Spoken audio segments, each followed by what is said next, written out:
Hola, este es un resumen de la predicación de introducción al libro de Ageo.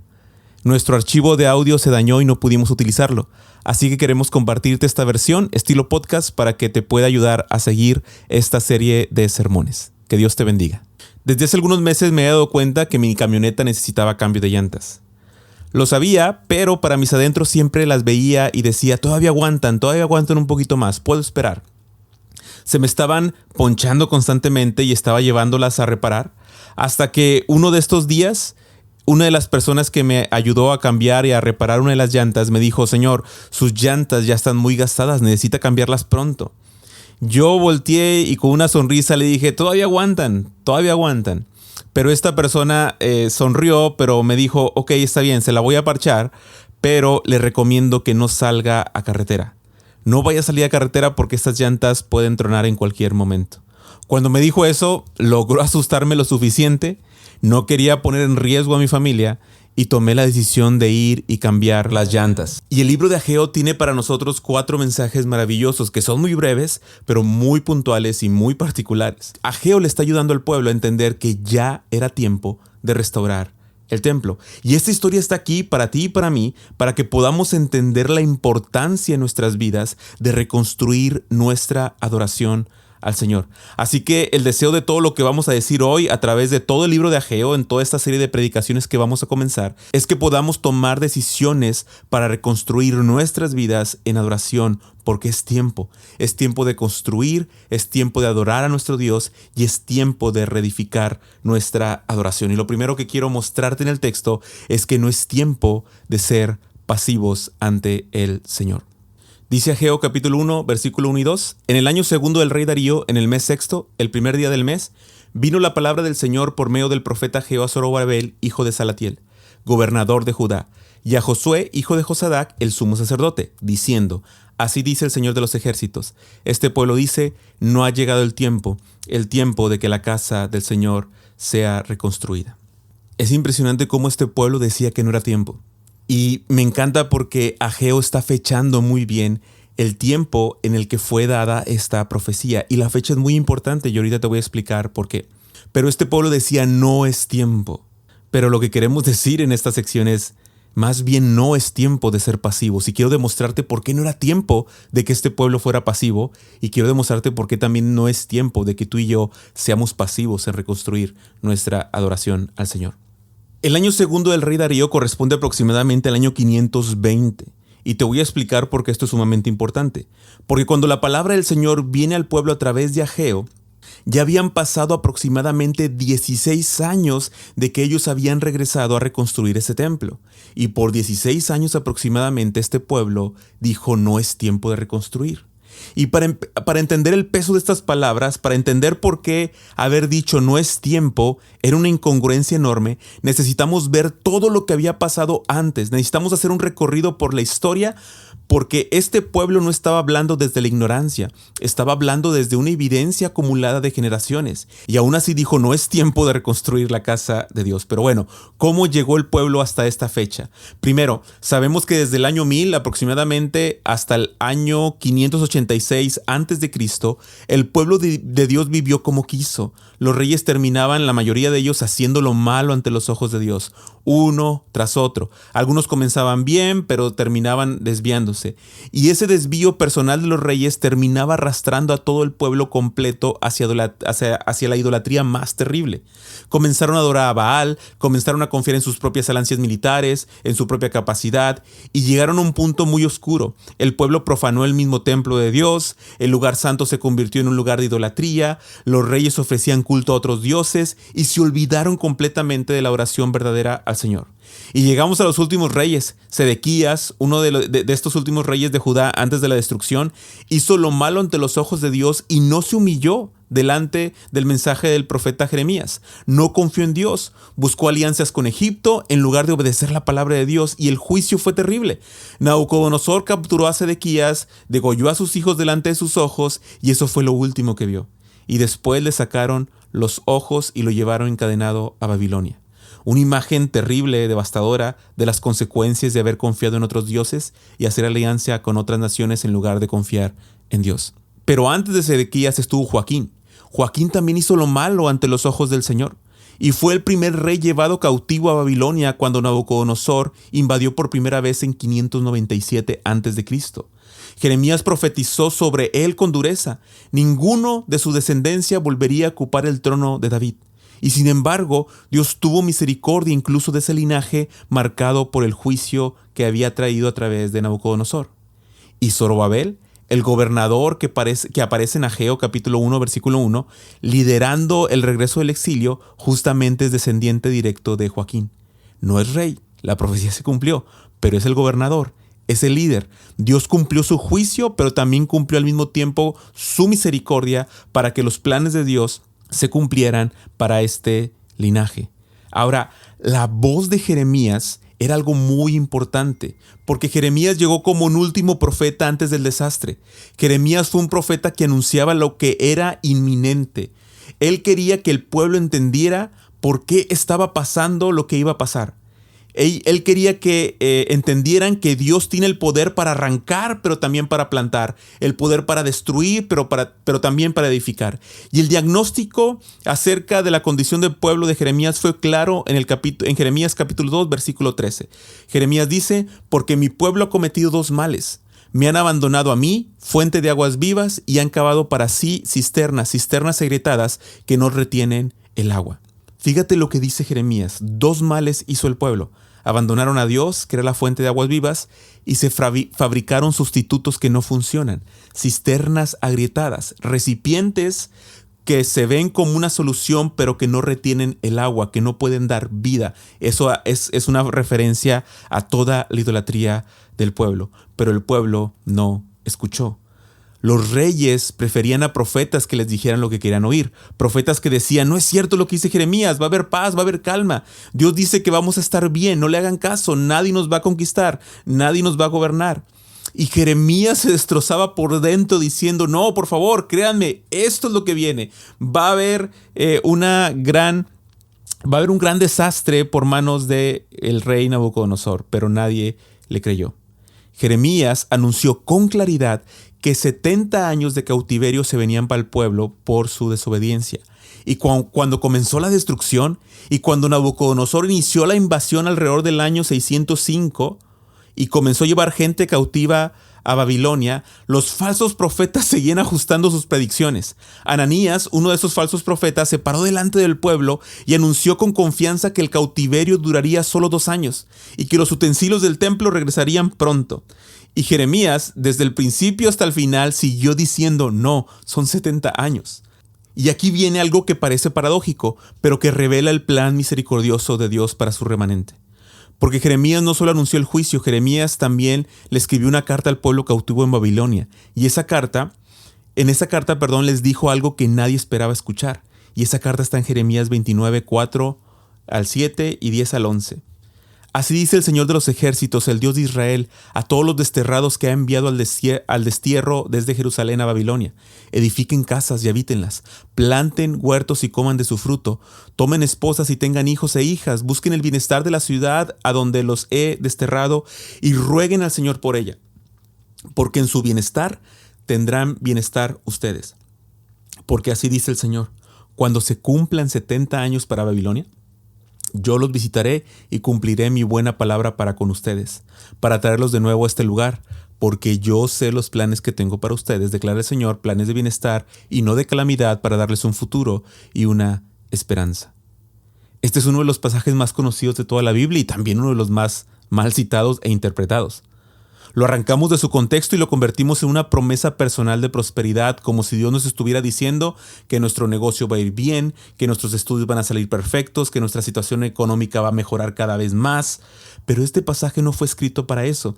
Este pasaje fue escrito para un pueblo que estaba siendo llevado cautivo a Babilonia, para ese remanente, esos higos buenos, como lo dice Jeremías 24, sobre los cuales Dios tuvo gracia y misericordia.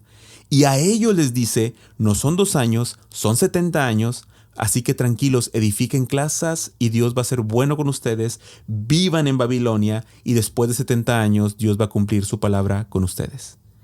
Es ahí donde Dios los iba a sostener, en Babilonia, en el cautiverio. Y al final de esos 70 años, la palabra y los planes de Dios se iban a cumplir. Los planes de Dios eran buenos para este pueblo, incluso en la cautividad, incluso en el juicio.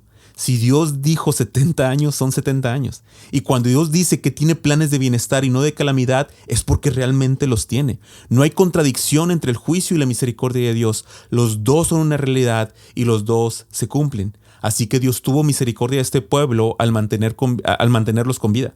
Aunque en cautividad a causa de su pecado, eso es cierto, pero Dios seguía teniendo planes para este pueblo y eran planes de bien. En esta parte de la historia del cautiverio es donde encontramos las historias de Daniel y sus amigos. El pueblo de Dios castigado pero vivo, disciplinado pero no abandonado. Y la profecía de Jeremías se cumplió al pie de la letra. Pasaron exactamente 70 años y alrededor del 539 al 536, Ciro el Grande, rey de Persia, dio la orden que el pueblo de Dios regresara a su tierra y reconstruyera el templo del Señor. Y aquí hay algo que vale la pena saber, detenernos y admirar. Porque en el Museo Británico de Londres se encuentra uno de los artefactos arqueológicos más importantes del mundo antiguo, y es justamente el cilindro de Ciro. Este cilindro que es hecho de arcilla cocida, de apenas 23 centímetros de largo y que data aproximadamente de la fecha del 539 a.C. y que contiene la proclamación original del propio Ciro. Y en este cilindro, Ciro registra cómo permitió que los pueblos que habían sido llevados cautivos regresaran a sus tierras y reconstruyeran sus templos. Lo que dice ese cilindro hace un match perfecto con lo que la palabra de Dios dice. Así que no es leyenda, no es mito, es historia, es arqueología. Es un objeto que puedes ir a ver en un museo hoy mismo, si tienes dinero para ir hasta allá, obviamente. Y ese objeto confirma lo que Dios dijo a través de Jeremías, que a los 70 años, el pueblo regresaría. Sucedió exactamente así. Y tú y yo estamos parados sobre una historia real y verificada que se puede casi tocar. Y esa historia nos incluye a nosotros. Cuando el pueblo regresa entonces, después de que la palabra de Dios se cumplió, después de la primera hora con Zorobabel como gobernador y Josué como sumo sacerdote, lo primero que hacen por mandato de Ciro y por la voluntad de Dios y por el plan de Dios obviamente fue echar los cimientos del templo. Pero cuando comenzaron a echar los cimientos del templo, los enemigos reaccionaron. Fíjate lo que dice Esdras capítulo 4 del 1 al 5. Cuando los enemigos de Judá y Benjamín se enteraron de que los del cautiverio edificaban un templo al Señor, de Dios de Israel, se acercaron a Zorobabel y a los jefes de las casas paternas y les dijeron: déjenos edificar con ustedes, porque como ustedes buscamos a su Dios, y le hemos estado ofreciendo sacrificios desde los días de Sar-Hador, rey de Asiria, quien nos hizo venir aquí. Pero Zorobabel y Josué y los demás jefes de las casas paternas de Israel les dijeron: no tienen nada en común con nosotros para edificar una casa a nuestro Dios, sino que nosotros solos la edificaremos al Señor Dios de Israel, como nos ordenó el rey Ciro, rey de Persia. Entonces el pueblo de aquella tierra desanimó al pueblo de Judá y los atemorizó para que no edificaran. Tomaron a sueldo consejeros contra ellos para frustrar sus propósitos durante todos los días de Ciro, rey de Persia, hasta el reinado de Darío, rey de Persia. Es decir, estos enemigos comenzaron a desanimarlos, a atemorizarlos e incluso contrataron consejeros a sueldo, es decir, gente contratada específicamente para paralizar la construcción, dándoles malos consejos. Y de aquí se desprende una semilla de enemistad que va a crecer con el tiempo, y esta es la raíz de la hostilidad entre los judíos y samaritanos que veremos más adelante en los evangelios. Pero el desánimo funcionó, el pueblo se detuvo, y de esa parálisis nació una teología conveniente: aún no es tiempo. Me imagino a este pueblo diciendo: Dios está cerrando puertas, hay demasiada oposición, y como los tiempos de Dios son perfectos, claramente este no es su tiempo. Interesante, porque suena espiritual, suena como discernimiento, pero era egoísmo disfrazado de teología. Era un mal consejo, era una mala idea, pero esa mala idea permeó hasta que el pueblo por 16 años dijo: no era tiempo. Pero ¿para qué si era tiempo? ¿Qué si estaban construyendo? Bueno, Ageo 1, 3 al 4 dice que vino la palabra del Señor por medio del profeta Ageo diciendo: ¿es acaso tiempo para que ustedes vivan en sus casas artesonadas, mientras que esta casa está desolada?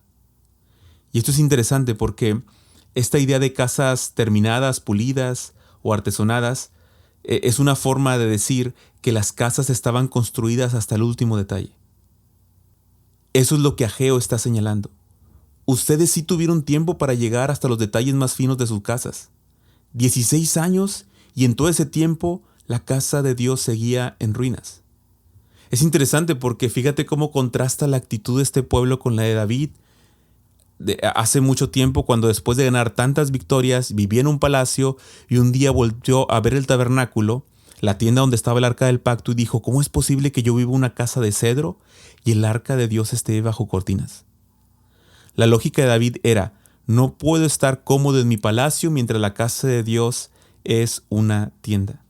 Dios obviamente le respondió y le dijo: tú no me vas a construir una casa. De hecho, Dios le dijo: yo soy quien te construye una casa a ti, pero un hijo tuyo me construirá una casa. Pero la lógica de David es fascinante, y la lógica del pueblo de Ageo era completamente opuesta. ¿Cómo voy a estar construyendo la casa de Dios si mi casa no está artesonada, si mi casa no está lista hasta el último detalle?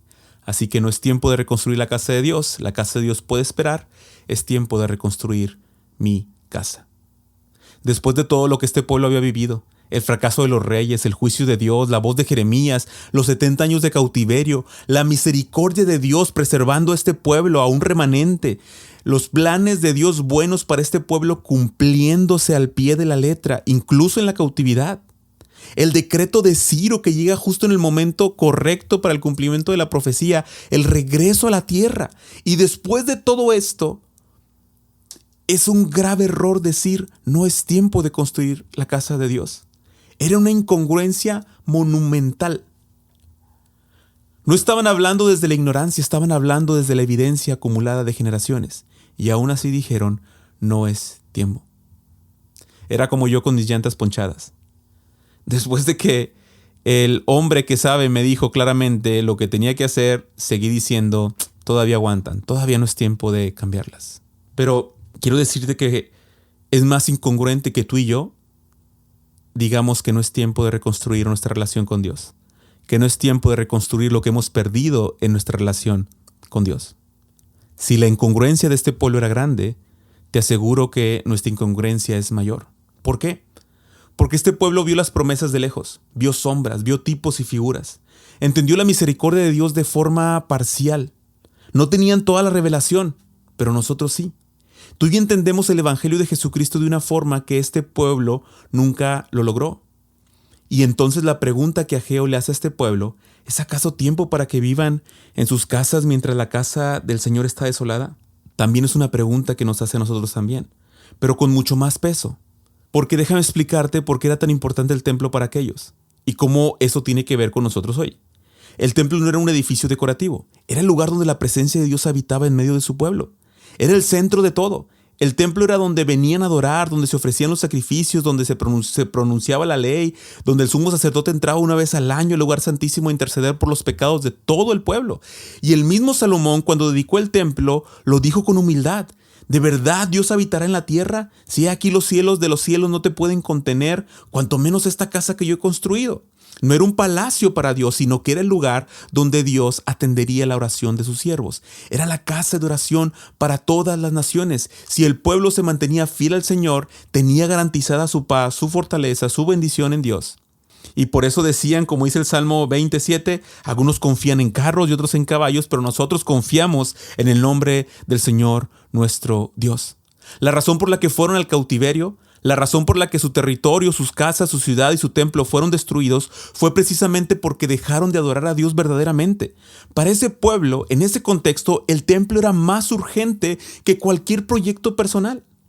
Alguien podría preguntar: Josué, pero entonces, ¿nos estás diciendo que hay que construir un edificio físico? Y la respuesta contundente para nosotros es no. Y aquí está lo maravilloso del nuevo pacto. El templo del antiguo pacto era una sombra, era una preparación, era el entrenamiento de Dios para su pueblo, para que cuando llegara el verdadero templo pudiéramos reconocerlo. Ese segundo templo fue construido, lo vamos a ver más adelante en el libro de Ageo. Y siglos después, Herodes el Grande lo embelleció hasta convertirlo en una de las obras arquitectónicas más impresionantes del mundo antiguo. Ese es el templo que aparece en el tiempo de Jesús. Y cuando Jesús llega al templo, mire lo que pasa en Juan capítulo 2, 14 al 21. Dice, y en el templo encontró a los que vendían bueyes, ovejas, palomas y a los cambistas sentados. Y haciendo un látigo de cuerdas echó a todos fuera del templo con las ovejas y los bueyes, y desparramó las monedas de los cambistas y volcó las mesas. Y a los que vendían palomas les dijo, quiten esto de aquí, no hagan de la casa de mi padre una casa de comercio. Sus discípulos se acordaron que estaba escrito, el celo por tu casa me consumirá. Entonces los judíos respondieron, ¿qué señal nos muestras ya que haces todas estas cosas? Jesús respondió, destruyan ese templo y en 3 días lo levantaré. Pero él hablaba del templo de su cuerpo. El templo ya estaba terminado, el templo ya estaba hermoso de hecho, ya estaba bien artesonado, era imponente y aún así Dios no estaba satisfecho. No porque faltara arquitectura, sino porque el pueblo estaba utilizando la casa de Dios para hacer comercio.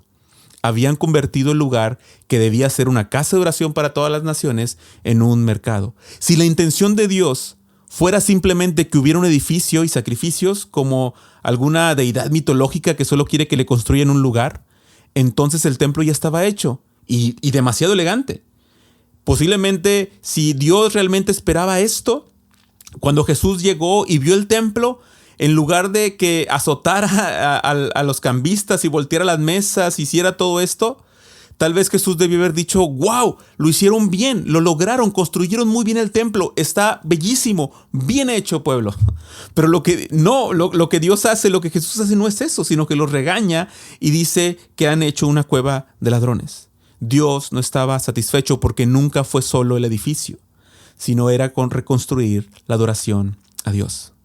Y Jesús le dio al templo su interpretación definitiva.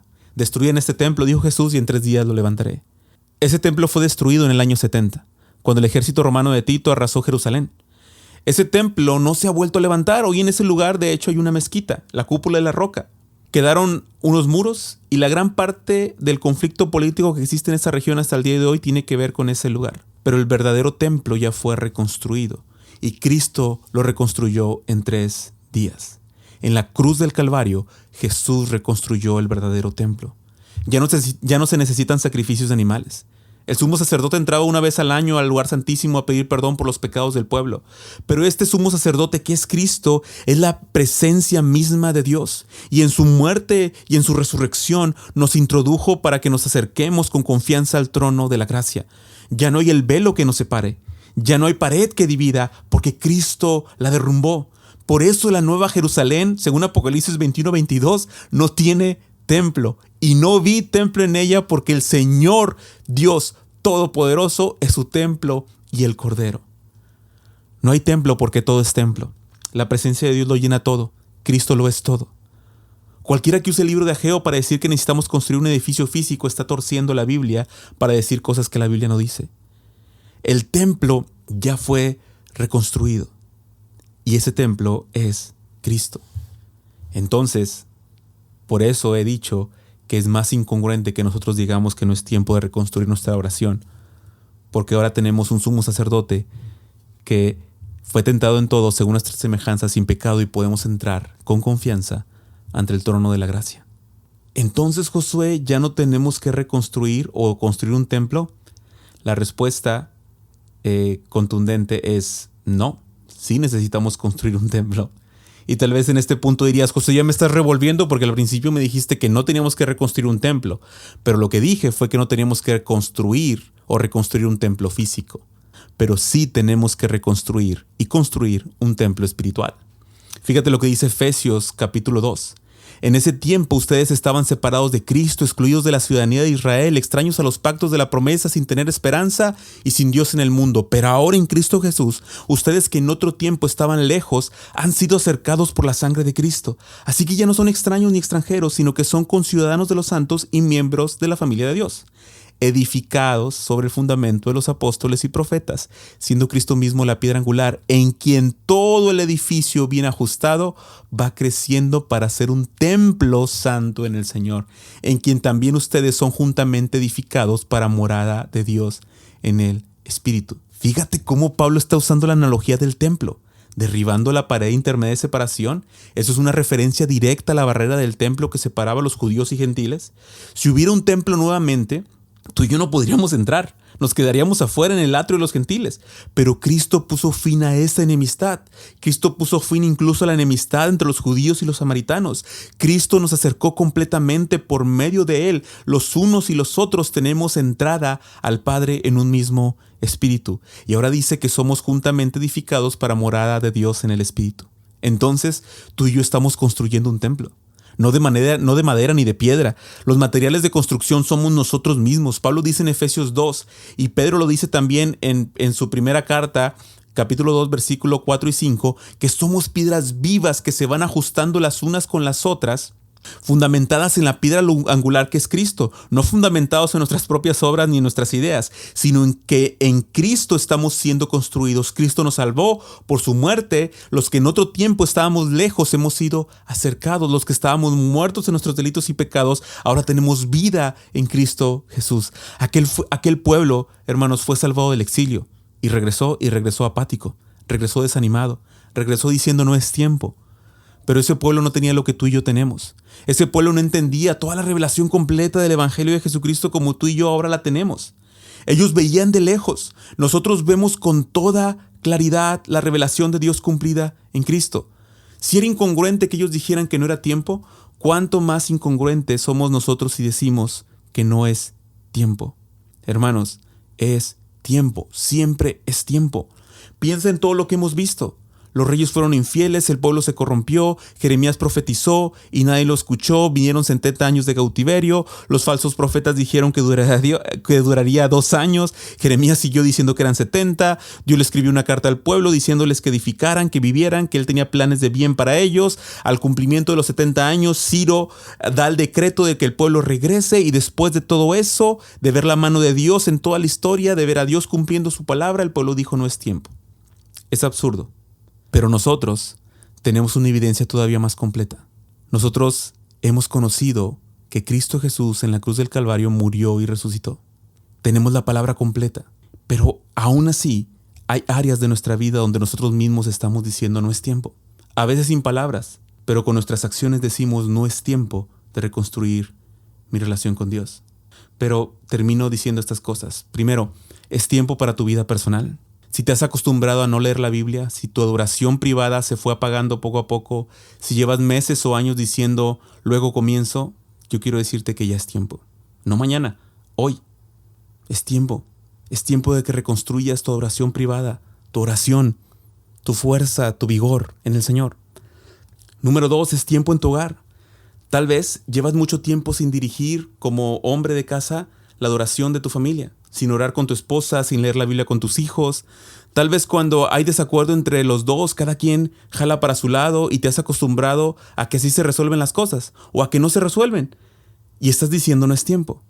Pero hoy en la noche es tiempo de que tomes la mano de tu esposa y le digas, perdóname, no he dirigido la adoración de esta casa como líder del hogar.